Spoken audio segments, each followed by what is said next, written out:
Hi, and welcome to the Business Growth Journey podcast with me, Nick Termini. Today, I've got an awesome guest, Craig Greco, owner of Greco Paintworks. Craig, welcome to the show. Hey, Nick, thanks for having me on, man. This is exciting. I'm pumped. Let's do it. Oh, man, enthusiasm's high. I'm fired up too. I'm hyped. All right, Craig. So, first, before we get started, how do we know each other? Just through networking and learning, trying to build this business up. Rock and roll. All right, Craig. So, today on the Business Growth Journey podcast, what we're going to do is talk about your entrepreneurial journey. But before we get going down to where you are and where you want to go in your business, love to learn more about you. Yeah, So, first to get started, where'd you grow up? Where'd you go to high school? Just kind of tell us about you a little bit. sure, man.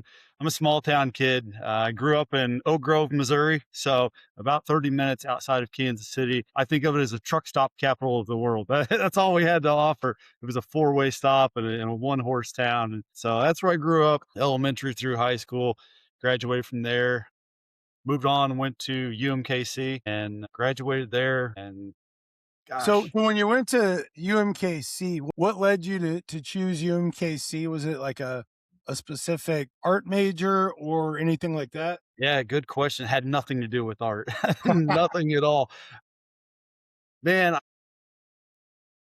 I suppose I was consider myself a victim of the you have to go to college if you're going to be anything great in this life. And just this mentality. And I really didn't have a desire to go to school and probably didn't have the direction I should to end up at UMKC. It was strange.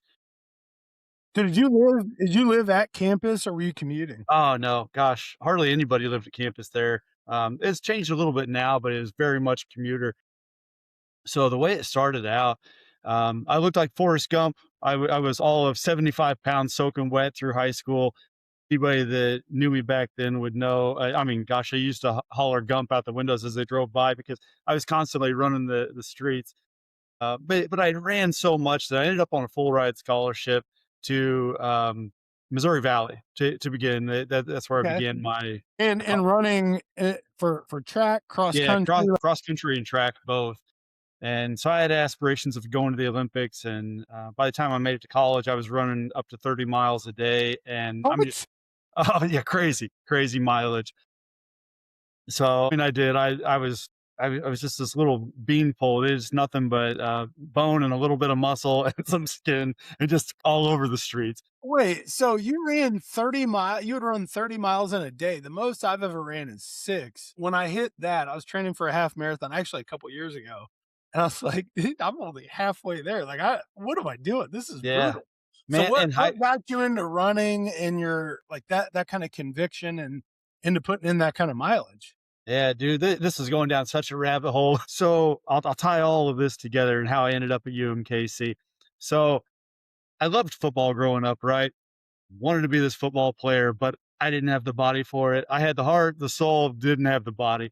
And so my best friend Brett at the time, this is going back to eighth grade. He said, "Man, you ought to come out and run cross country." And I'm like, "Hey, sounds like a terrible idea. I don't like to run. I have no desire to just run across town and come back." But turns out hanging out with him was better than just sitting on the bench in football. So I started running, and he and I got really good. And by the time we made it into high school, we were going, we were attending the state cross country meet our freshman year. And we both ran varsity all 4 years. And then, Wow. we were placing at the state meet by our junior and senior year. And so really it just started wanting to hang out with him and then doing something I didn't necessarily love the sport as much as I loved winning. And we won a lot. And like I said, I was able to parlay that into the scholarship at Missouri Valley. And by the time I got to college, I was running, 15 miles in the morning, 15 at night. I was running from Oak Grove to Kansas City because, like I said before, I had ran all of the roads in this small town and the towns past it.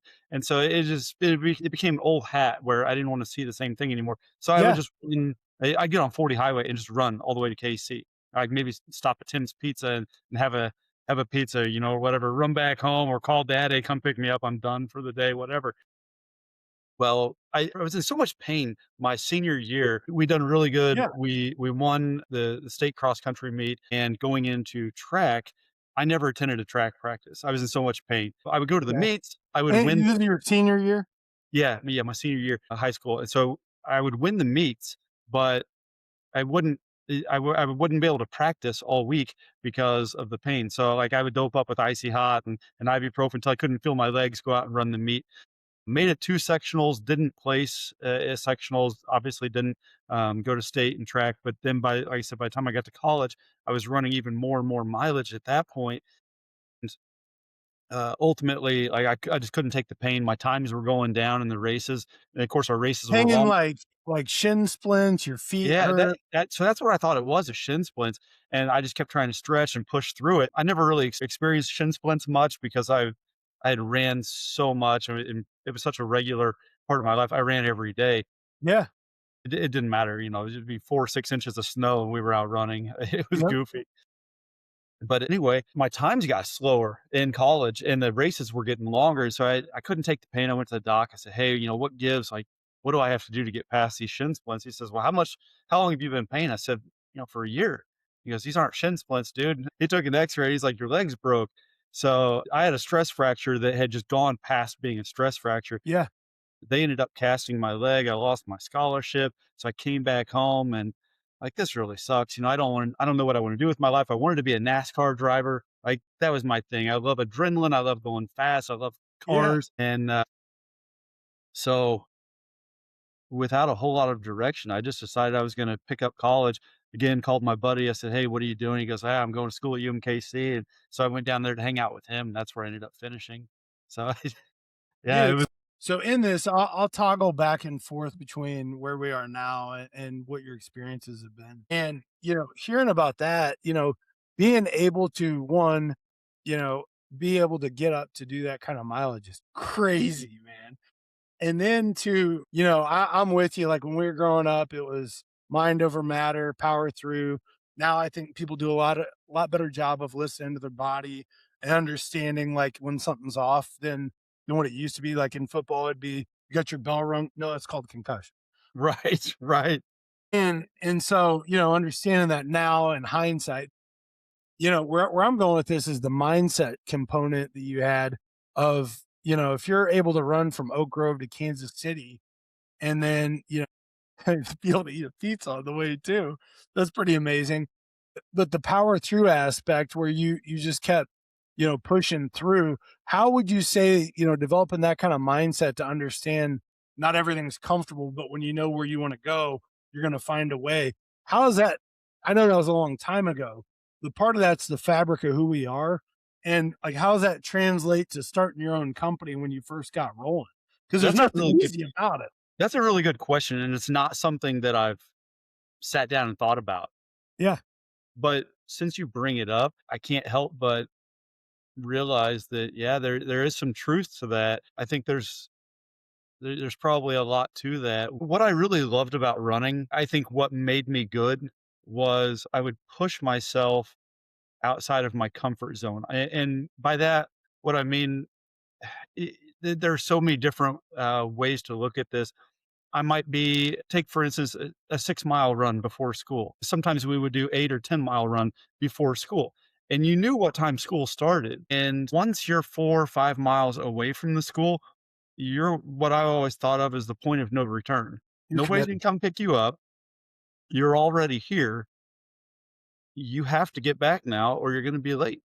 Yep. And so there just wasn't an option. And I think that was actually a really good foundation as I moved through the different careers, different things that I've done in life. I'm sure we'll get to it, but I spent a long time in law enforcement and there were a lot of really uncomfortable moments, but you're in this point of no return where you don't have a choice but to find the solution. It's up to Yep. you and nobody's coming to save you.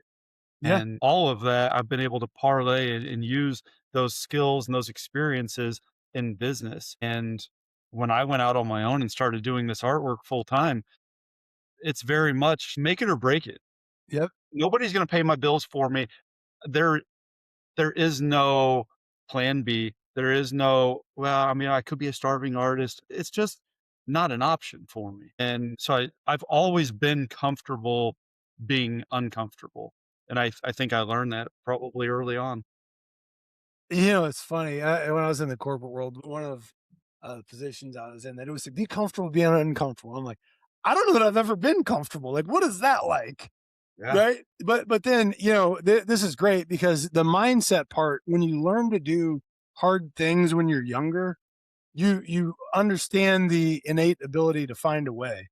And then, starting your own company, nobody is ever going to care about your company as much as you do. And the only way to be in is to be all in and burn the damn boat, right? Like there's no going back. Either you're in or you're out. And if you just got your toe in the water or 1 foot in, 1 foot out, man, it's a lot of times not going to work. It's And interesting that you mentioned that. I think people who are in business or have been in business understand that concept, and or at least maybe the successful ones. But for those who haven't experienced that, it is a completely foreign concept. When I branched out and started doing my artwork full time, when I took this on and said, I'm going to make a business of this, yeah, I had countless people come to me, well, what's your plan B? And I don't I don't mean to sound rude or snotty when I said this, but my response was, I don't have a plan B. Why? And I don't want one. And they would look at me like I was crazy, but it almost kind of irritated me that they would even put that bug in my ear because as I put it so many times, failure is not an option. yep, Why would I have a plan B? To have a plan B is to accept that ultimately at some date in this timeline, I'm going to fail and I need to go back to this. What a crock. dude, dude. I that's what I always told. I didn't get in this to suck, right? No, it was just it's irritating to even think about now. Yeah, no, I mean but Failure is not an option. that's how, having a growth mindset continues to propel you forward because you don't know what the next step is. There's just faith that you'll find a way and figure it out. There's something you're gonna have to learn. There's relationships you're gonna have to build. There's gonna be scenarios that come up you've never navigated before. And each new win leads to the next challenge. So some people don't, that's not their thing, and some are ready for it and excited about it. And it's a total mindset thing. As you were talking about your cross country and running, being able to hit 30 miles, running 6 to 8 miles before school, that's setting the stage to do bigger, harder things later in life. And so when you look at what your path is, and we'll continue to talk through it, that's why, when I on the podcast, I'm usually I always start with, where'd you grow up? And there's always something that comes out of it where you see how the people grow into who they want to become Yeah, and what makes shape them tick. themselves to grow. That's interesting. Yeah, it's I pretty cool. It's really cool. I'm glad you brought that up. Uh, Yeah, man. I have not thought about that, but I don't spend a whole lot of time reflecting. I'm just looking forward. And maybe one day when it's all said and done, I'll look back and go, "Wow, what an insane journey." But this is nice to pause and reflect on this. Yeah, and I'm a results driven person. I remember growing up, whether it's being really young playing a basketball game or baseball or football game. When the game was over and like say my team won, I never enjoyed it because I look at what could we do better. It's a gift and a curse all at once. And what I've learned in starting my own company is, yeah, there's you have goals and dreams and an idea of what an exit could look like or where you want to go, but the juice is in the journey, and if you're not enjoying the journey, then the rest of it will destroy you because there's failure in everything. Every win leads to the next failure, and failure is feedback. So being able to find ways to look at things and have continual growth and actually enjoy the journey and look at, smell the roses along the way. Now I don't mean get lost in it, but I mean just like appreciate what you're doing. Pretty cool, man, because not many people get to do that, and when you're able to frame it like that, I think it makes it a lot more fun for you and everybody that's part of the journey with you. Because I mean, prime example, that's why I do this podcast is so I can help showcase the great people that do awesome things around Kansas City and like help share their story because they're doing cool things, and their why and what they have inside is what's propelled what people see on the outside. So Cool stuff, man. So I love having hearing your story and having you on. This is cool. This is great. Rock and roll. Okay, so you move on from running, and then end up at UMKC, and you know I grew up under the same school of thought. You know, go to college, get a job. You know, the book Rich Dad Poor Dad by Robert Kiyosaki, you know, really hit hard because it's a mindset, right? Like, and being able to think you have to do this to do that when really it's about diving in for infinite learning and opportunity. So, you know, in going through college, you know, you make great relationships, right? Like I didn't know how to do laundry and cook and make new friends that, you know, didn't grow up in the same area as me. So there's a lot of cool things that come from it. But, you know, I would also say that we learn by doing, and that's really the biggest growth opportunity. So like for you, when you look back at college, what did you get into college to do? And like, you know, did you kind of have an art bug at that time, or what was going through your mind other than checking the box So there to do? my thought going into school, like I said, I wanted to be a race car driver. I Yeah. love speed. What kind of like NASCAR? Yeah. NASCAR, man. Spent my 10th birthday at the racetrack. That's where we had my birthday party. And Cool. I've just been hooked ever since. Okay. Just local short track. I worked on a pit crew for a while I was in Yeah. school, studied automotive, really wanted to do this. And I didn't know a good way to get into it. I'm not sure that there was a good way. I probably could have participated in some way on a pit crew or something, but I wanted to be the wheel man, right? Okay. And to be the wheel man, you have to have money. Like, And how old are you at this point? I mean, we're talking 10 years old. No, but when you actually were on one of the racing teams. Oh, uh, sorry. Would have been 16, 17, 18, 19 in there. Okay. Sweet. So you did it for a while? Yeah. Yeah. Um, I can't helped imagine out. the rush on that. Say what? I can't imagine the adrenaline rush on that. It's just an absolute blast, you know. Okay.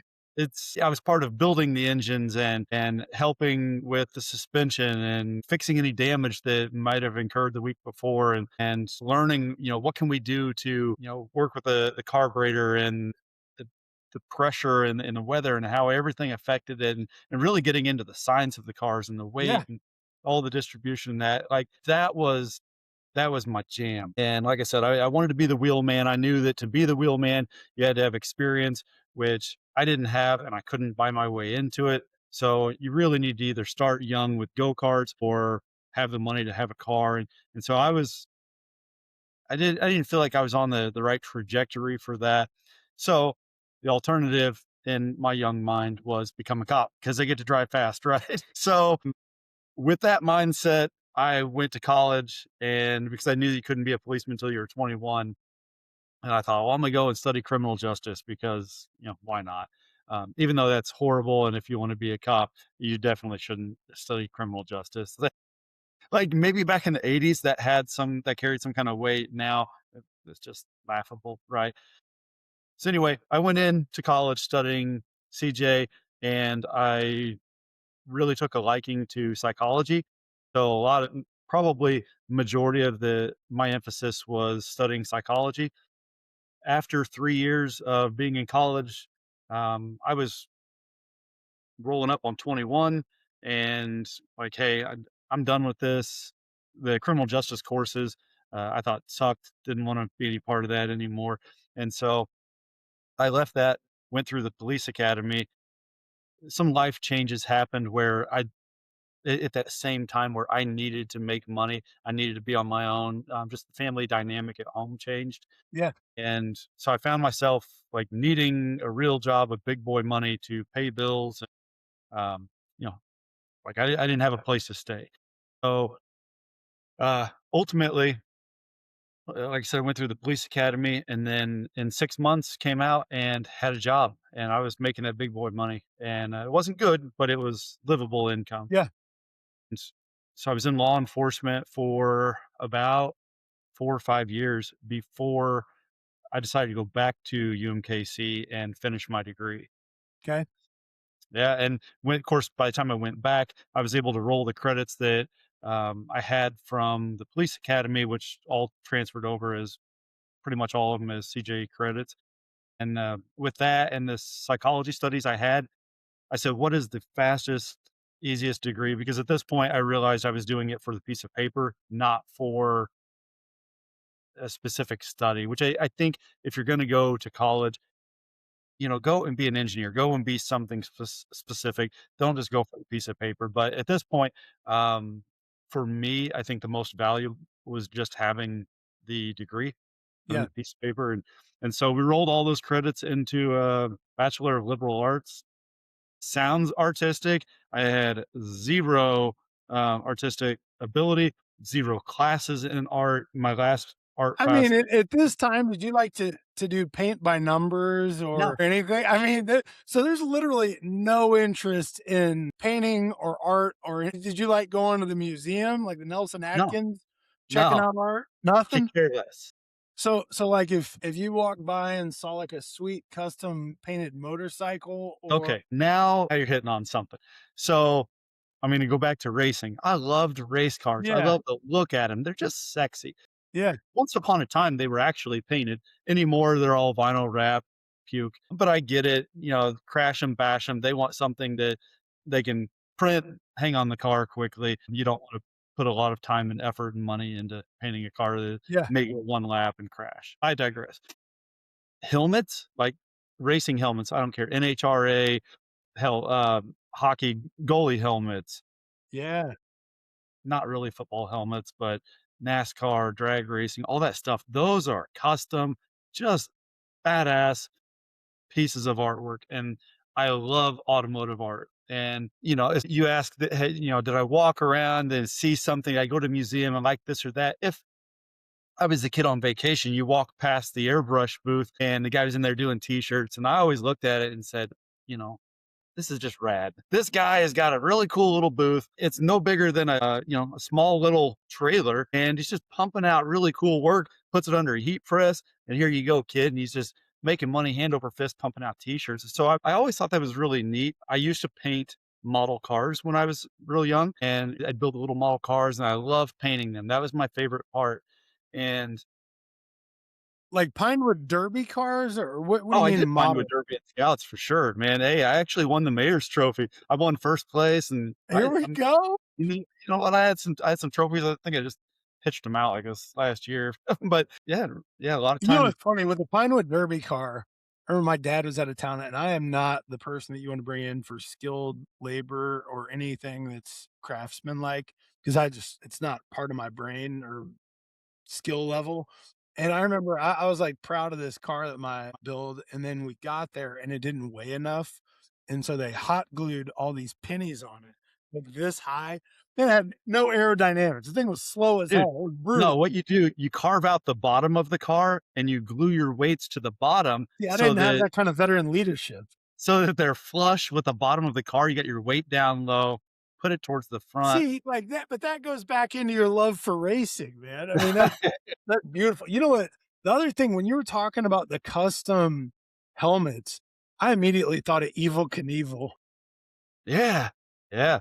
Dude, he had some But really you're cool right. stuff. Like the helmets are really like a statement piece to showcase the personality of the person that's racing, or even if it's a blend of what their brand is and their why. Yes. I mean, it's a showcase of personalities, kind of the way I view it. Hey, can I step away for just a second? Yeah, man. Let's see something I cool. gotta show you something. Hang on, man. Yeah, let's do it. In addition to that sweet ride that's at the All beach right. that's on the garage door. Okay. Okay, So, talk to me and about it. this Let's is see it. this is my first and only helmet, so don't judge me, man. I know there are helmet artists out there that do a jam up job. This is my best, all right? So, my son, he was into Power Wheels That's like we all cool. were when we were young. Yeah, Got him and his little Power Wheels, right? And then just did, I don't know, this wacky paint job on here, okay? that's And cool, man. yeah, yeah, look at this. So this is actually, it's called chrome illusion. The color is aqua purpling prism. The helmet's all dirty and scuffed Okay. up, but it actually changes color from teal through teal to blue to purples. And I had this on one of my first cars. And so there's some of the leftover paint. So I painted this up. We actually took it to Kansas Speedway and had a bunch of the NASCAR drivers autograph it. And then I clear coated this. Of course, on the Mhm. other side, I have my son, when he was 5 years old, he would race go karts. And so I've got the photo of him in there. And then, he took it out and dumped it in the street. He had a nice little crash wearing this thing, tore it up, but it's all good. That's what helmets are for. They're That's there, why you got the helmet. Man, that but is cool. yeah. So That's awesome. love helmet artwork, man. That's cool. That's It, cool. Thanks for grabbing that. yeah, yeah. To kind of answer your question earlier, I enjoyed it.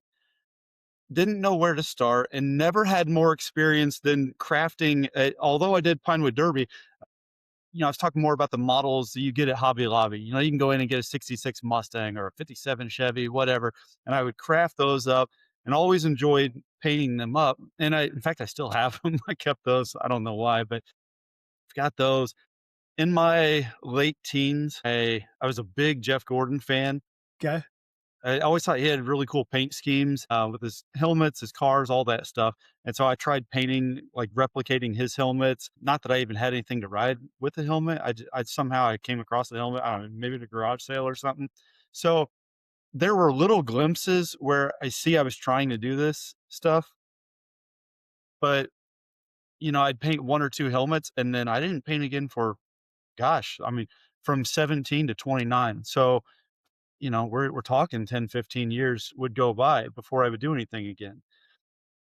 And looking back, I see little glimpses of interest that I had, Yep. but no formal education, no classes, no nothing. Dude, it's wild how, you have something that you've always wanted to do inside of you, and it eventually you get led there if you learn to say and trust yourself Yeah. and say yes when the opportunities and the doors open, and like there's just little taps along the way where these kind of opportunities come up, and all of a sudden, you're a full-blown artist. Like me having a podcast, right? Like I've always wanted to do this. Growing up, I would sit in the bathroom and do the Chicago Bulls starting lineup, right? Like That's because of cool. echo. And now the starting lineup for you. Like, dude, I would In the sit and bathroom? do it every day. It drove my parents crazy. Some days they liked it. I don't know. That's But cool but I though. mean, like, part of who you are, who you were as a kid, there's always something that you continue to build on, an intuition, within your consciousness or mind or whatever that leads you to where you are. It's cool stuff. And so, being able to hear these stories about you, like it becomes, obvious that that's the DNA of what you've grown into, because at some point that's really who you wanted to become. And just these little incremental steps that all of a sudden lead to huge, massive, awesome things. It's My pretty last cool. my last 2 years of high school, I took Votech and they had 2 courses. You could take auto mechanics or you could take auto body. And so I wasn't really sure what auto body was going to do. I knew that they were fixing panels and painting and that, but I didn't want to do the body work. I wanted to paint. And I remember there was this whole machismo of all the guys that were going to Votech, and you were a wuss, you're a sissy if you were in auto body, paints for girls. I'd rather have a car that looks like crap, but they'll run such and such in a quarter mile. And so I was like, yeah, I do want a big engine. So I took the auto mechanic side, which I don't regret necessarily. I did want to learn the mechanics of it, and I think that's paid dividends just working on my own cars. But I was always secretly a little jealous. I'd look across the way and there were 2 bays on the other side of the parking lot where they were pumping out just super cool artwork.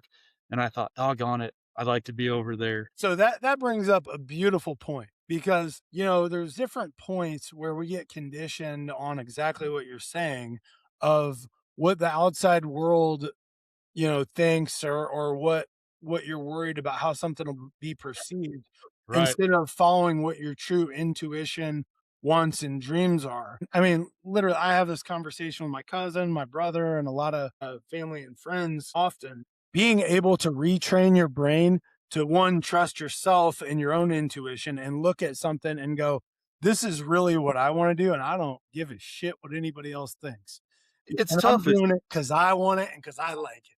And when you It's hit tough, that, especially as a kid, yeah, to know what you like or at least be able to recognize your interest and then not care what the outside forces are yeah, saying, you know? yeah. The outside stimulus is what creates thinking in confusion and insecurities. I mean, it's like with social media and all the amount of access to information and That's cool. what I think is so cool about being a jack of all trades, if you will.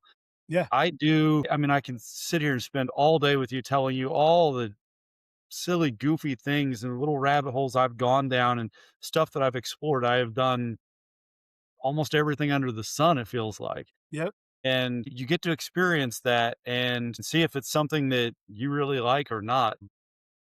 I think sometimes it's almost looked down upon. They society or these different little cliques in culture want you to specialize in something, choose something and be a master of it. And I don't know. I've kind of gone against that grain, if you will. I know how to work on my cars and I know how to paint them and I've just done all sorts of things and may not be necessarily a master of anything, but have explored a lot. But isn't that's part of what leads you to where you wanna go. You gotta know what you like and what you don't, and then, being able to embrace that and get excited about it because if I've said this many times and I'll say it again. My grandpa always told me growing up is, "You're a bucket of youth in a world of experience," meaning you don't know shit, and learning is infinite. And so if you don't jump in and, try new things, do different experiences, how do you even know what you like or what you wanna do? And, what's cool, what I love is, like this podcast is a, firsthand front row for me to be able to sit and listen to cool people that do cool stuff. And I get to ask basic questions so I can learn. Right. Like there's so many times like I'm sitting in the front row and I'm like, for the audience, for those of us that don't know. And really I'm asking because I don't know and I'm just curious. And being curious is what leads to all these different experiences. And curiosity, I think, is one of the coolest qualities and, you learn what the guardrails are too of what you do, what you wanna do and what you don't. Yeah, curiosity is 100% what got me to where I'm at right now. Okay, so that's a great lead in. So you got into law enforcement, tried it out. What did you learn from your time in law enforcement? And then what ultimately led you to starting your own company at Greco Paintworks? Gosh, what didn't I learn in law enforcement? And everything from politics, I didn't even understand what that was. Yeah, My dad owned his own business. My mom, sometimes owned her own business, sometimes worked for other people, did all sorts of different things. But I never, maybe because of that, didn't go into the career understanding what politics was. So that was a weird kind of smack in the face. Learning that, learning how to speak to people, how to understand people in all sorts of different circumstances, yep, some in, critical circumstances where, um, they're in their worst moment or they don't know how to convey what they want or they're unwilling to convey what they want or what they need. Just being able to read situations, being prepared for the constant unpredictable nature of that job. There's just an endless amount of things that you learn yeah, and boy does it change you. Some for the good, some for the bad. yeah, But you come out of that with just an immense amount of knowledge, if you will. yeah. And so at this point, have you started to kind of dabble with painting and art, or are you're just locked in as in law enforcement and kind of growing in that direction?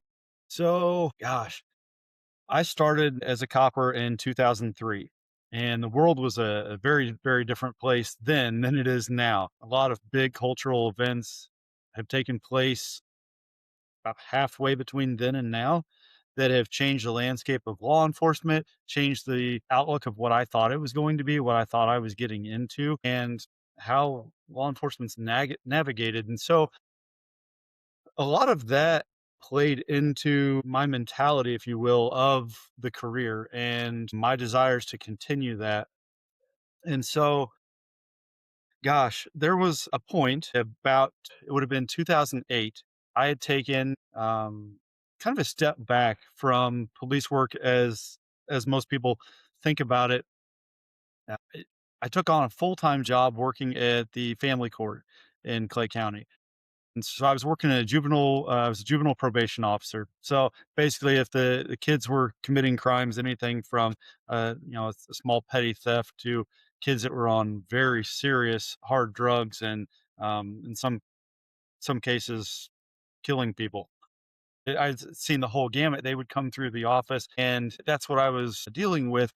And then I was working, kind of moonlighting as a cop on the street with the local department after hours, basically, essentially pulling full time hours there, but in a, I suppose, part time status. And that's where I end up meeting my wife at the family court. And so this was a very pivotal moment in my life, and for a lot of different reasons. I found that I wasn't meant to work at a desk, and the level of frustration grew and grew at that job because I wasn't able to go out and work with people, interact with people the way I wanted to. I was kind of stuck at this desk. And as those frustrations grew at the same time, I try and make this part of the story as quick as possible because it gets kind of long and drawn out. But a gal at the office had sent an email around to everyone that really had nothing to do with work, but I'm really thankful for the moment. She had shared this email containing a bunch of chalk drawings some artist had done. It just some guy that she found on the internet, and they were chalk installations. And you look at them, and some of them would look like a lava pit that you could jump into, and I mean, just very 3D and realistic. And as this, I'm scrolling through this email and this job that I'm frustrated with. I become increasingly frustrated with the photos I'm looking at. And if I'm being honest, it was, I suppose, out of jealousy because I saw a freedom in this artist that I didn't feel like I had inside. He he had created all of these incredible works of art, and I'm looking at this and I'm thinking, this is chalk. What happens if it rains? What happens if a dog walks by and whizzes on this? Ultimately, I'm telling myself that this guy doesn't really care. He's going to walk across the street and create another one because he can. And I thought, how cool. I wanna be that guy. And so, in that very moment at my desk with a piece of printer paper and a mechanical pencil, I What decided I what was year gonna, is this? this would have been 2011. No, 20, yeah, it would have been 2011. Um, I decided that I was gonna teach myself how to draw right there. I had wrapped up my work at the family court for the day. I didn't have anything else that was pressing at the moment, so I grabbed the computer paper, grabbed a mechanical pencil, and I said, I'm gonna do this." And I didn't have anybody to teach me, and I suppose you'll like this. I suppose this goes back to cross country. In my mind, I said, "I'm going to teach myself how to draw right now. I don't have an instructor to teach me how to do this. This is the point of no return. Like, nobody's gonna help you. You just have to do it." And I thought, "How do I break this down in a way in terms that I understand?" And I said, "In its simplest form, this is nothing more than lines, dots, shadows, and highlights. And I need something so dummy proof, so stupid that I can't fail it." And so I looked at his email and I said, "He has a line right here." And so I put a line there on my paper. I just got the paper on the desk. I'm not tracing it off the computer. Right? Yeah. I'm breaking it down piece by piece. And when I was finished, my drawings were 3D. And I thought, holy cow, I've got something here. I understand this. How long would that take you? Uh, Gosh, I don't know, 15, 20 minutes maybe. Okay. And so, I mean, it wasn't too long. And so I scrolled to the next image in this email and I sketched it out. And I'm like, oh, I've done it twice. Like, I do understand this. And so I went down and I sketched all of them. There were a handful or so. I walked down the hall to my wife's office, and she was pregnant with our firstborn at the time. I don't even know if we had a name picked out for him yet. And I get down there and she goes, "Hey," or no, I'd walked down there and I showed her the drawings. I go, "Hey, look what I've done." And she's in this nesting phase, where she says, "We need to be working on this." Like, if you had downtime at work, you were paying this bill or you were ordering this off Amazon, especially with this baby coming, we're trying to organize everything, make sure that we're as prepared as possible. And she looked at me and she says, "We have all these things to do, and this is what you're working with." And I said, I go, "Don't be a buzzkill, okay? This is really cool. I just taught myself how to draw."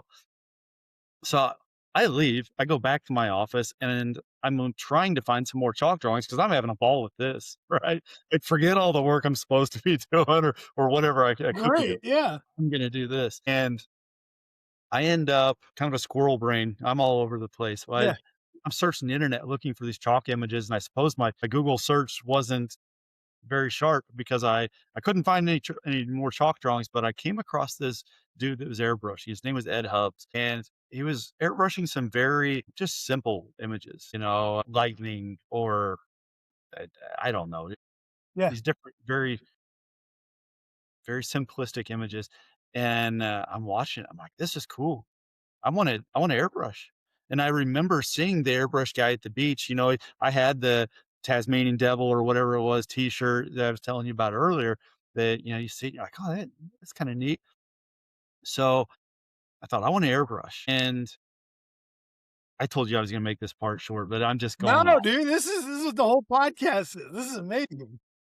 This is crazy. So I end up sending this guy an email, right? And I told you I'm a big car guy, and so I Yeah, grew the up. guy that did the airbrush Yes, that you yeah. saw, Ed? Yeah, Ed Hubs. And so, I'd done a little research. I'm like, who is this guy? Why am I seeing his videos kind of thing? And he had been on some of these shows like Overhauling or Pimp My Ride or Trick My Truck, things like this. And he was tied in with these other artists that were on these shows as well. And so I thought, man, this guy's a celebrity. Like, he's never going to talk to me, but I'm going to shoot my shot, And so I sent him an email. I'm like, hey, it's really cool. How do I get started? Ding. He fires one right back. This is all the same day. Yeah, yeah. And I'm like, oh, this is rad. This guy's telling me where I should get my airbrush, what brand I should get, the make, model, the paint, all this jazz. And so I'm hooked. Saying he's got all these little tutorial videos. And so I just go down YouTube and I'm watching one after another. Truly the way I looked at it, I'm like, if I treated this airbrush like I did this pencil, it's really the same thing. Yep. It's probably easier to highlight and shadow because, excuse me, it's just gonna be easier than using this pencil. And I felt like I understood it, and maybe that's a little ballsy, maybe it's a little cocky, I don't know. But I walked back down the hallway to my wife and I said, "Hey, listen." And she cuts me off. She goes, "Look, while you're here, I want to put these stickers on the baby's wall." And if I'm not mistaken, I think she wanted to put like a giraffe sticker. And I thought that's so dumb.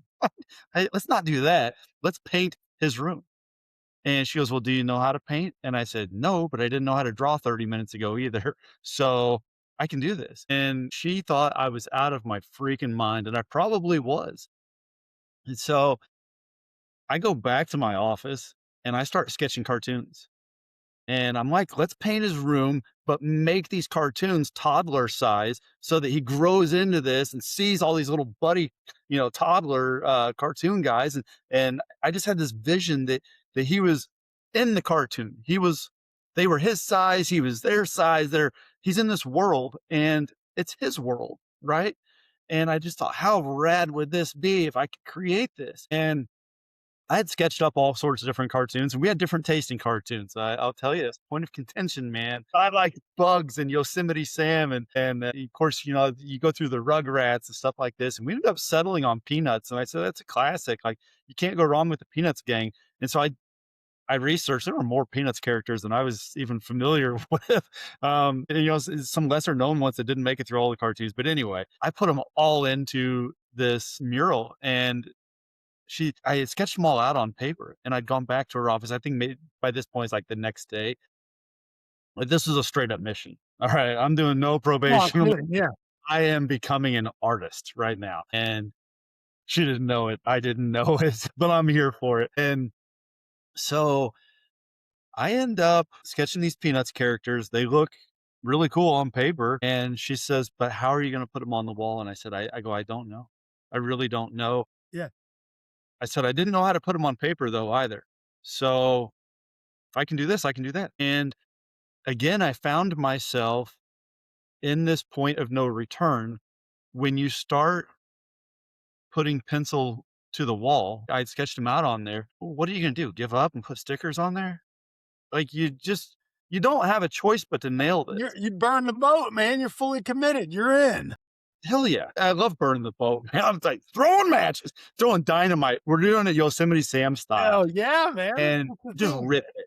And so I start just penciling out all these characters on the wall and I grab her. I go, "Hey, come in here, take a look at this." And she looks, she goes, "I'll be damned. They look good. They look proportional." You know, they Yeah. didn't have like massive heads and little Yeah. bodies or anything. And she goes, "Well, what are you going to do now?" I said, "I don't know." Now, like the airbrush has been ordered. I ordered it the same day that Ed told me about it.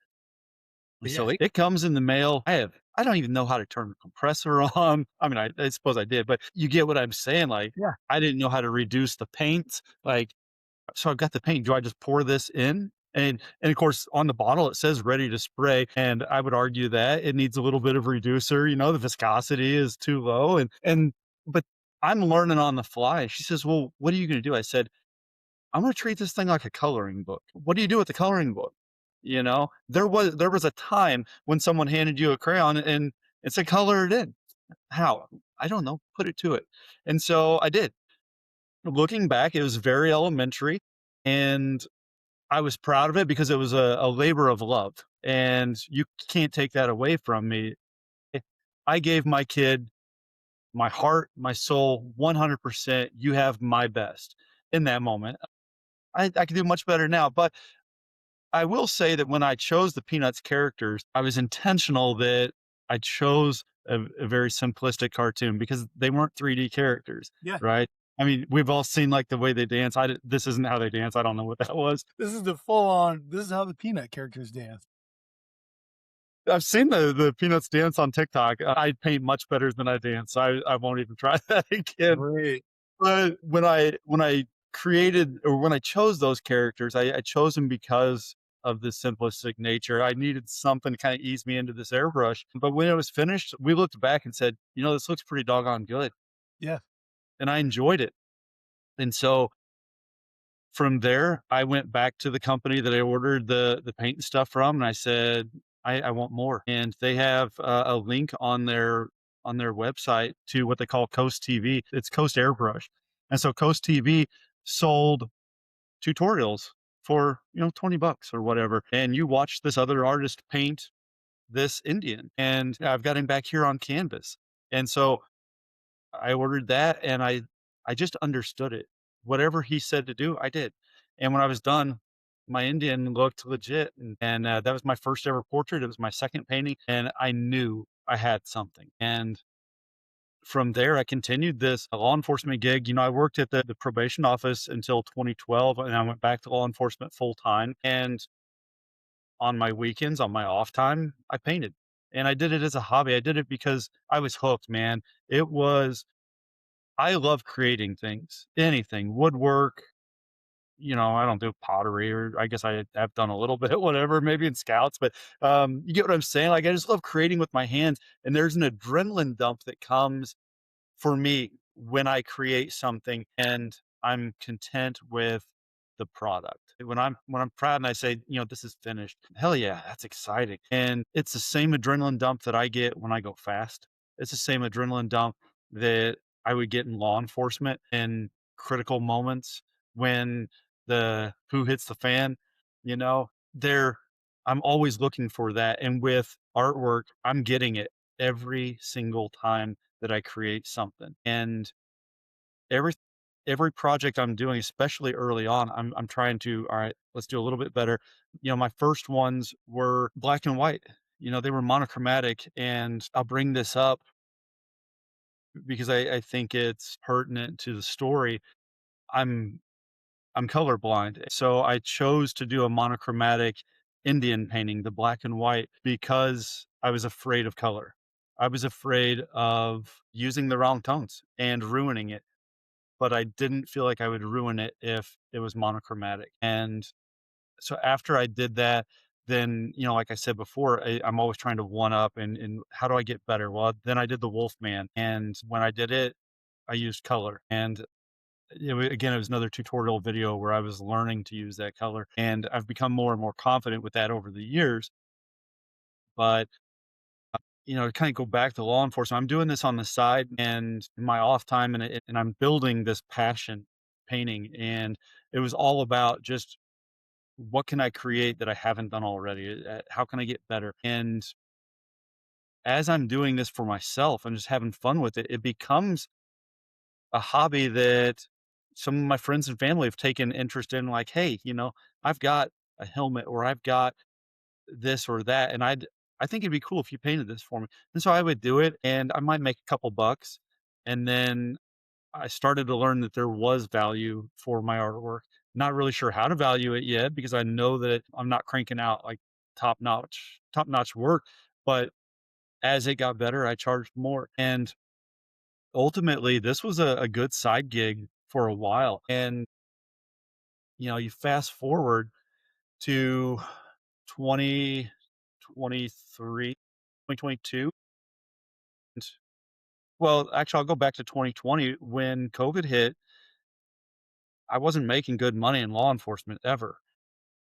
Now, I've got a wife and 2 kids, and you need more money to sustain Oh, yeah. and to provide them with a good life. And so we would supplement, and I say we, everyone in law enforcement and firefighting, EMS, all of this, you're supplementing your base income with off-duty pay. And so I was working at Worlds of Fun, or I would work at this church and provide, security services, if you will, in uniform. And when COVID hit, a lot of people bitched and complained and talked about what a terrible time it was, and oh my gosh, we're all a victim of this circumstance. And I refuse to look at things in that light. I don't want to be down. I don't want to bitch and nag and be a victim of anything. Screw that, man. What I saw was that I lost some of those gigs. Not that I got fired necessarily, but like Worlds of Fun shut down. That they didn't know how to bring people into the park, and so they didn't need the security. And now I've got less shifts, and I may not be working this gig or that gig. And so my income, so to speak, was going down. Well, I realized I had more time at home, and the more time I had here, the more I was painting. The more I painted, more people wanted. And so I supplemented my income big time with painting. And ultimately in 2022, uh, I had a guy reach out to me and he says, "Hey, listen, I'm creating these bats, these custom baseball bats, and I believe that there is a a desire, or what's the term I'm looking for? There's a demand for Man, custom painted bats." Says, "Would you be willing to paint these?" And I'm like, "Yeah, sure. I can paint anything that sits still." And we had kind of struck a deal with word of mouth and a handshake, which I learned from. Never do that again. And I'm painting so many bats that at one point I'm down like 37 jobs, and I have to buy a whiteboard to keep everything organized because I'm losing the email. I'm not losing them, but yeah. losing the order that things are coming out, trying to first come, first serve sort of deal. And I look at my wife and I said, "Hey, I'm making the same or more painting than I am in law enforcement. We don't have to do this anymore." And, I go back to law enforcement changed. There were so many over the last decade or so, so many critical social events that changed the landscape of it. I just didn't enjoy it anymore. And I wanted better for myself. I wanted better for my family. And now I have this new passion that it's more than a spark. I mean, we're throwing fuel on this thing every day, and it's roaring full steam ahead. So I walked away from that, from being a copper to painting full time January 1 of 23. And I haven't looked back, dude. You brought up a lot of gold there, Craig. So, one, talking about when you're colorblind and your first painting and work was in black and white because of your fear of getting the colors right.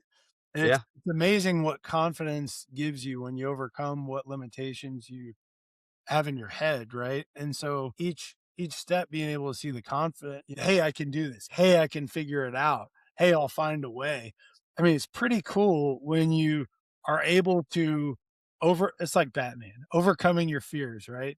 You can overcome whatever it is that has held you back or whatever when you push against it and realize not only can you overcome it, but thrive. It's pretty cool, man. 100%. And then the other thing too is, you know, like you mentioned, kind of being a gift, having less law enforcement work as things kind of got cut back. And when you have space and time to be able to figure out what you really want your life to look like and be able to design it in the way that serves what you ultimately want, it's amazing what can happen when you have a vision and a little bit of time to be able to craft the game plan and develop those skills. And it's just a cool story, man. Dude, it's been a wild story, and I've had a lot of people try to point me in a certain direction and say, "Well, maybe you should do this with your artwork, or you're really good painting this. Maybe you should do more of that." Excuse me. And what I have always pushed back against is that I have allowed this artwork, the way I put it often is that I've allowed this artwork to be a river of its own, and it just cuts its own course. Wherever it goes, I let it lead me. And to that, what I mean is I've painted everything from just a really badass mural in a bar of their logo and this realistic looking beer to cleats that have been worn in 4 Super Bowls to a KitchenAid mixer in a bakery, my garage door. Like, who thinks to paint the inside of their garage door? People that And paint murals. just I want to paint everything. I mean, hell, I've even done Halloween makeup through the airbrush. I literally tell people if it'll sit still, I'll paint it. There isn't anything I can't paint. And The river analogy you just used reminded me of the Bruce Lee line, "Be like water." So when you know where you want to go, eventually you'll get there. The path won't be as you maybe designed. But if you know the destination of where you want to get and actually don't grip so tight and you just enjoy the journey, trusting that each step is going to lead you closer to where you want to go, it's wild, man. So when you said that, I'm like, yeah, dude, you're on I point. look at it like this. If if this whole career, if this art journey is its own river and it's cutting its path, why would I try to force it through this door or that door? Yeah. Do you know how difficult it would be to cut a path to force water one way or the other? And I mean, maybe you can't, but I mean, how do you contain that? And so I view it like there are constantly door opened or just doors of opportunity in front of me. And I just choose the path of least resistance. If you want to open a door for me to paint shoes that you want to wear in a Super Bowl, bam, man, let's do it. If you call me tomorrow and you've got a Spider-Man mural that you want me to crank out in your 3-year-old's bedroom, doggone it, let's get after it. And after I painted this garage door behind me, I'll show you that. You get a little bit It's better a view. sweet ride, man. When you got the helmet, we got to take a look. I love a '50s Merc. I want one so bad, but I don't have one yet. So I just, if this is not speaking things into existence, I don't know what is. We're in the middle of law of vibration and law of attraction, law of vibration, man. So I just, if you're going to present me with a window of opportunity, a door of opportunity, I'm going to kick that bastard down, and I'm charging full steam ahead, and Love and it, just man. painting it up. Well, okay, so you talked about, the journey to becoming an artist and getting your wife's buy-in and realizing, that you have something you love to do. It's an area you can grow. I mean, the growth is infinite, right? Like it's each new project is an opportunity for you to do something cool you've never done before. And so how did Greco Paintworks come to life? And what was it like starting your own company? Man, Greco Paintworks. I thought about it in the beginning. I named it Eye Candy Illustrations. Yeah, I did that like right off the start. From the word go. And to me, it was that's what I was creating was eye candy. And then it just didn't seem like a mature enough name for me. And so at some point along the line, well before 2022, gosh, only maybe a few years into it, I looked around at some other artists that I really respected, and they were like, hey, I just looked at their business name and was like, it was their name, it was such and such paint or whatever. And I thought, okay. And the name actually goes back to this being a river that cuts its own path, in that I didn't want to pigeonhole myself by saying Greco airbrush or airbrush this or that, because maybe you don't want an airbrush artist. You want somebody that's going to use a paintbrush. And so what do I do? What do I provide, man? Paintwork. That's what I do. And this is me. And I'm Greco Paintworks. So just sounded straight up business professional, and it tells the story. This is what I offer. This is it. Now, how did I get into business? What did I told you I struck a deal with the Yep. bat company Yep. that went south quick, fast, and in a hurry. And when I left law enforcement, I did it with the understanding that I was going to work with him, and I was going to paint all the things, murals and race cars and whatever comes my way. But I was also going to be doing these bats. And ultimately what happened is I discovered that, well, one, the demand for these bats just after 7 or 8 months just vanished. I mean, it was hot and heavy, and it didn't really diminish, it just vanished. And I started looking, and I noticed that the designs were still being pumped out, and I wasn't the one painting them. And I could tell, there was a vast difference between the work that I was putting out and what I was seeing, or what I had put out and what I was now seeing. And I realized that I had been cut out of the business, and that an opportunity was discovered to increase someone else's profit, and it cut me out. And so going into the winter of, I believe, 23, we had a talk, and I said, I'm done. I obviously, in his eyes, I was done already, but don't ask me to do anything else. And that that was pivotal, because when I left law enforcement, like I said, it was the bat business, doing the business with him, Yeah. that had Propelled really you forward. helped me to the point where I could afford to make this leap of faith. Yeah. And now I don't have that.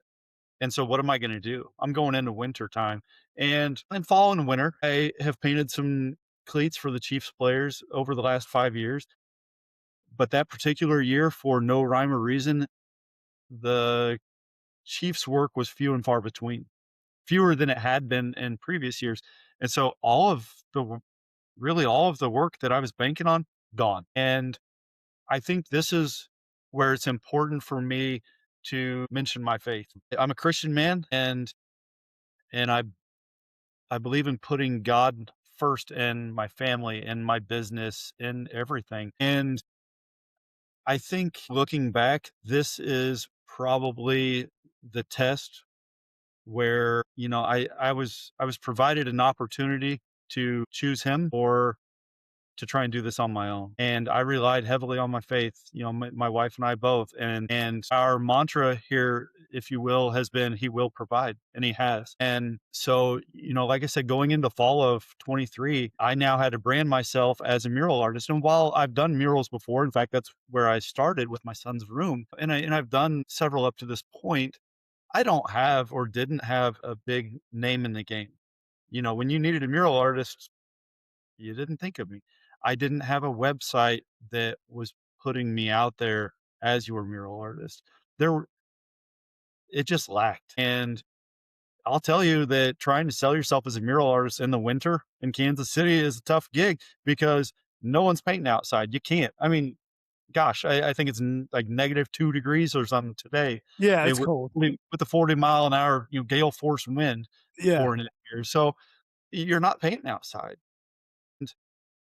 I understand that what I do, or perhaps the way the business was designed at this point, I wasn't marketing myself as a must have, and that's changed, but I understood that this was an aesthetic, and it was an aesthetic in an economy that wasn't necessarily booming. It was tough, dude, but I made it through because he provided, and he always has. I get asked often, "Are you busy? How you doing? You got a lot of business?" And the truth is, sometimes I'm booked out a couple weeks. Sometimes I've got one job, and when I look at the calendar, in 10 days, I'm effectively unemployed. But the truth is, within that 10-day time frame, God provides another job that might only get me another 7 to 10 days, or it might get me a month or 2 months, but I've never gone without.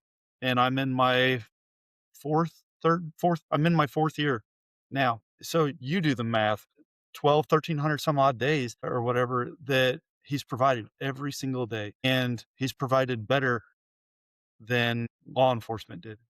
So, man, my faith is huge. And I want to remember that no matter how good things get or how bad things get, he's number one. So, This is good stuff, Craig. Because I mean, faith, mindset, and just being able to go like you're going into some. There's no certainty. Not that the reality is, no one has any certainty, right? yeah, But right. it's an illusion that I think is created. With what you're saying is true, man. You gotta be led by something that keeps you grounded, knowing that moving forward is there's always there's always what's next, right? And so you've brought up you've weaved in quite a few of your experiences since getting Greco Paintworks rock and rolling, right? Like it started, maybe not your company, but the beginning of your journey as an artist in painting your son's wall, and that an incredible start in itself because it has more depth and meaning to it. Like when you said you gave it everything you had, I mean, I was just thinking that's cool, man. Because you go in there, you look at that, you look at him, and it's just cool. And It, then being able to, then you talked about the bats, but you've kind of sprinkled in some stuff about the Chiefs. So going from, you also mentioned painting a 3-year-old's room for, Spider-Man, which is cool stuff. And I've gotten to see a lot of your stuff, and I highly recommend anybody checking out the podcast, take a look at Craig's website and Greco Paintworks social media, because not only does it showcase the cool art, but it shows the process of him painting these beautiful murals and works of art.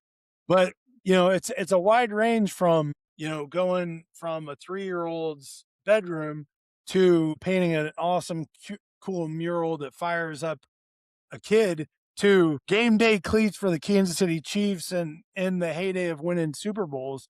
What was it like, where all of a sudden they reached out and you have Chiefs players in the organization connecting with you? I mean, that's got to be a stage that, maybe when you set out into this, you didn't know that you would achieve, right? Like I, being I had no clue. Again, this river has taken me, this river of artwork has just taken me to the wildest, weirdest yeah, places and some of the most exciting places. I don't really recall when or where it happened, but at some point, right around 2020, so it was during COVID, maybe that's the answer right there. yeah, We all had so much time to just do anything and everything but the norm, yeah. um, that I had an opportunity to look around and I said, "What's my next canvas?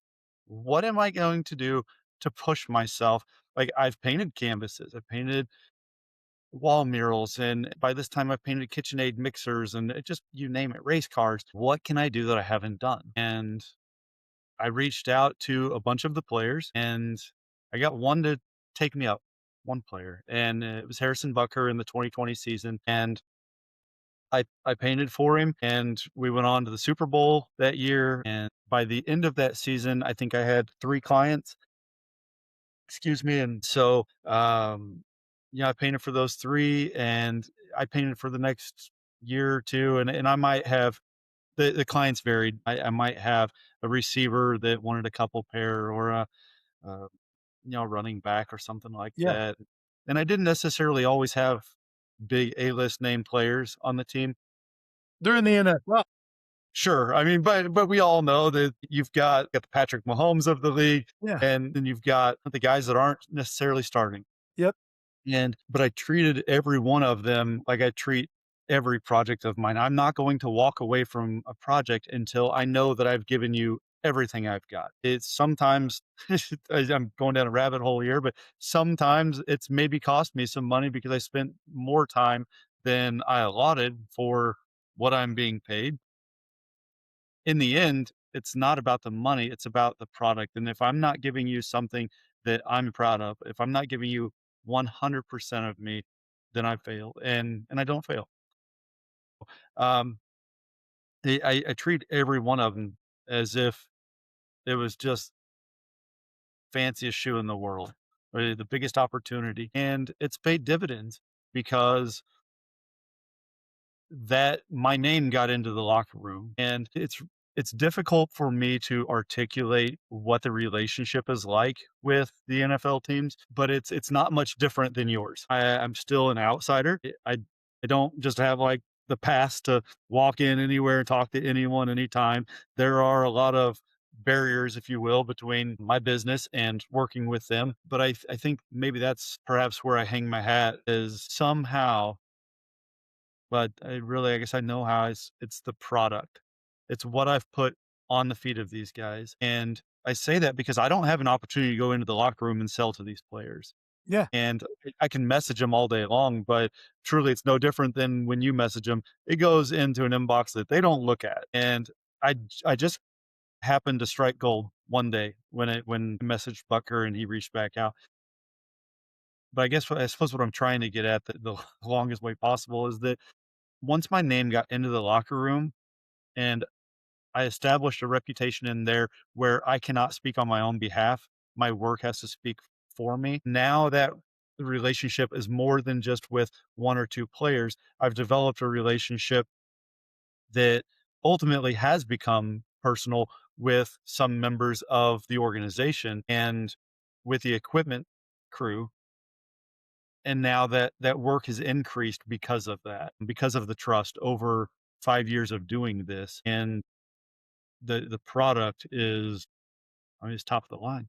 That's awesome. Wait, and Craig, you've also done work with the University of Nebraska, right? Yeah, I did, man. That was a really cool gig. What they didn't know is that I've been a big Husker fan, like, my whole life because my family is from Nebraska, and I was raised as a Husker fan, and so they found me on Google and reached out to me this last year, and I ended up doing 215 pair. So every player, every coach, every doctor, every administrator that has anything to do with, I mean, the water boy, anything to do with this Yeah. football team got either a pair of sneakers or a pair of cleats customized for the breast cancer awareness game, or the I should rephrase that, for the cancer awareness game. And every single shoe was customized with a name of someone who has battled cancer, respective to that player or personnel that was wearing the sneakers Very or cool. cleats. That's meaningful work. So yeah, I mean, just an incredible job. Um, you know, what's so great about that is just the sheer volume, and that each one was customized, and I cranked it out in 3 weeks by myself. So, you know, I'm working to parlay that into more and more business, and this artwork is just steamrolling. I mean, it's like a snowball downhill on the biggest freaking mountain, just Everest, man. It is just rolling, and it's gaining momentum, and it's gaining size, and that is how I'm scaling this business. That's awesome, Craig. So to wrap up, I got a couple things. One, you look back at your journey, right? And like you said, there's been different taps and moments throughout your life that kind of led you here and made it clear that you're like the river that's led you to this destination, right? Yeah. And so, what type of advice would you offer to someone that's, either starting a business, but or even say been in one for a while and is looking to continually grow, like what kind of advice would you offer them and maybe from a mindset standpoint too? Gosh, from I'll address mindset first. Do what you want to do. Do what you're passionate about. And I think that relates to everything in life.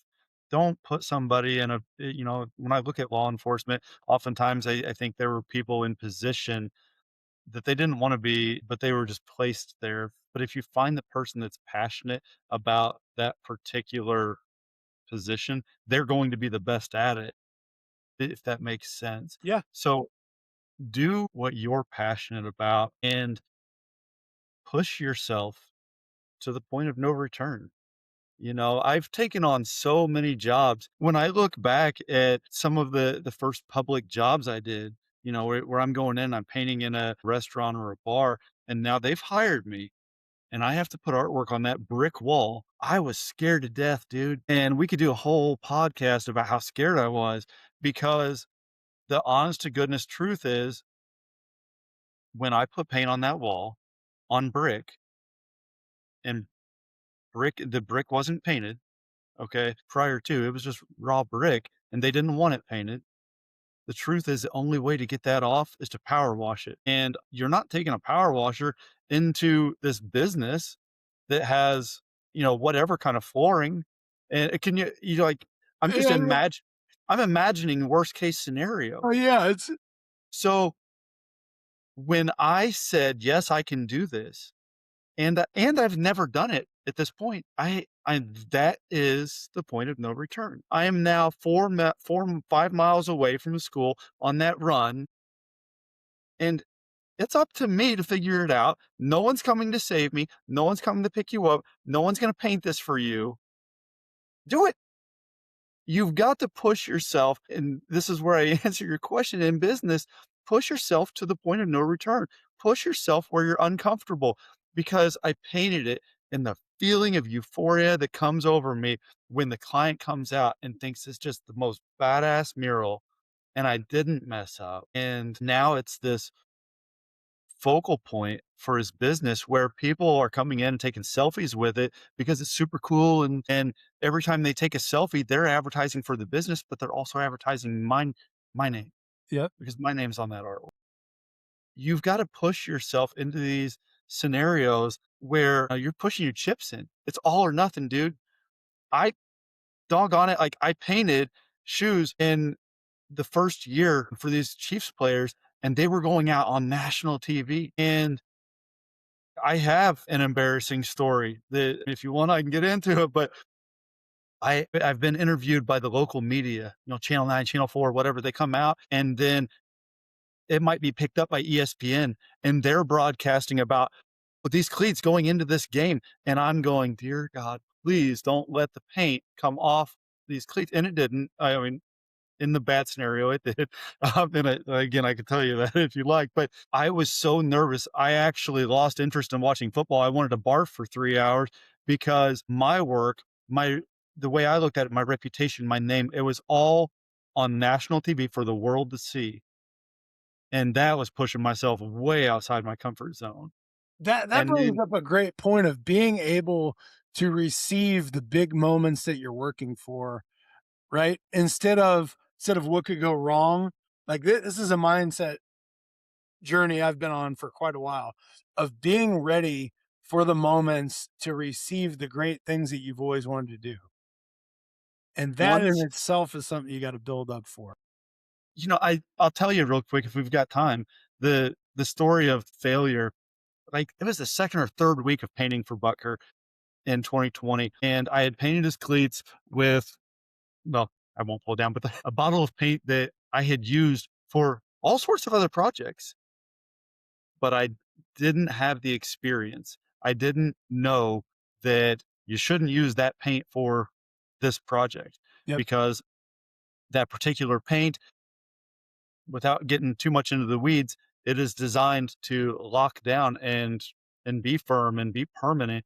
Yeah. But when you're working with cleats, you don't want that. You want flexibility. And I didn't know how to create that. And that's where I had to become a student of the game and learn, honestly, the chemistry behind the paint. And it was no longer just take this bottle, pour it in here and spray it. Yeah. Had to literally know the chemical components of what I was working with to understand why it worked and how it worked. And so the local media does come out and they do a special on me, and they're telling the freaking world, look for this guy's cleats. They're going to be amazing. And they're building all this hype. I believe it was a Monday night football game. And then Bucker's telling me about Justin Tucker at the time and how Tucker, was really kind of his nemesis, and he wanted to make sure that he was kicking better than him. He looked better than him. It was this competitive spirit, and essentially how important it was to him that these cleats looked perfect. Dude, they went out and the paint failed, and it failed just bigger than crap. And it came off like in the locker room. And he's sending me pictures, and I'm gutted. And we'll go back to my faith for a minute because I had nothing else to pull on, and I'm like praying feverishly, please don't show the cleats on TV. And Channel 9's telling everybody, look for him, look for him. And mind you, if he makes the kick, if he misses the kick, if the snap is bad, anything, what do they always focus on? Right down on the cleats and the ball. And if I'm not mistaken, he did miss a ball in that game, and I knew they were going to zoom in, and they didn't. And I come out of it alive. All right. I didn't think I was going to survive. I've never felt sicker. I was so embarrassed. Yeah. I'm on public TV, national TV, and I'm humiliated, but nobody saw. I survived. And after that, I spent every waking hour learning the chemistry of paint, learning what do I need to do to change the preparation, all of it. And ultimately got to a point where now, I've never had a failed job after that. Everything lasts. These guys can go out and drag their toes, or the running backs can scream down the field or whatever, and the paint holds up. And now I can enjoy watching football games again, and I can watch it like you were saying, be able to receive that moment when you succeed. Now I can sit back and I can watch a Super Bowl and go, yeah, I've got 15, 20 pair in this game, and look at the different players and like, that's my work. That was on my desk, you know, 15 hours ago or That's whatever. amazing. So yeah, push yourself to these really uncomfortable places, learn, understand it's okay to fail, just don't be defeated. No, I failed one mission, but I came back stronger than ever, and you're not going to defeat me. And that's the mentality I have for the entire business. That's the mentality I have for every project, every new opportunity. And so there are all sorts of things I haven't done that are on my list of things to do. And every one of them is new and is going to be pushing me, So something Craig, I haven't the experienced. closing remarks. Could you please tell us how somebody could find you and for Greco Paintworks, like if they wanted a massive skyscraper painted or Yeah, something do it. that's a finite, cool item that's important to them and everything in between. How could they find you at Greco Paintworks? Yeah. So you can go to my website, caseymuralartist.com, or you can go to grecopaintworks.com. It's going to take you to the same place, right? And all of my social media is Greco Paintworks. It's GRECOPAINTWORKS, just like it sounds. I'm on Facebook, Instagram, TikTok, you name it. Uh, don't spend much time on X or LinkedIn, but I'm out there, and yeah, there's- I'm always posting on social media on Instagram and Facebook, so you can see a lot of the process on there, a lot of the finished products, and then the website is just polished finished products. You can get on there, you can order custom footwear, you can order murals, really anything. If you've got a race car or a skyscraper, whatever it is.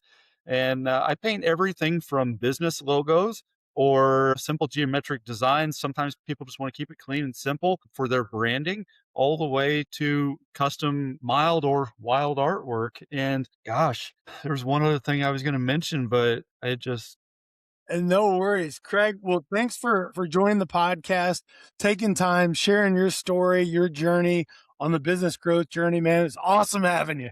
Hey, thanks for having me on. I really appreciate the opportunity to share my story. And just the whole journey and let everybody kind of in on what's going on behind the scenes and how I got to where I'm at. You know, Awesome. Well, thank you, it's Craig. amazing. Thank you. I really appreciate it, Nick.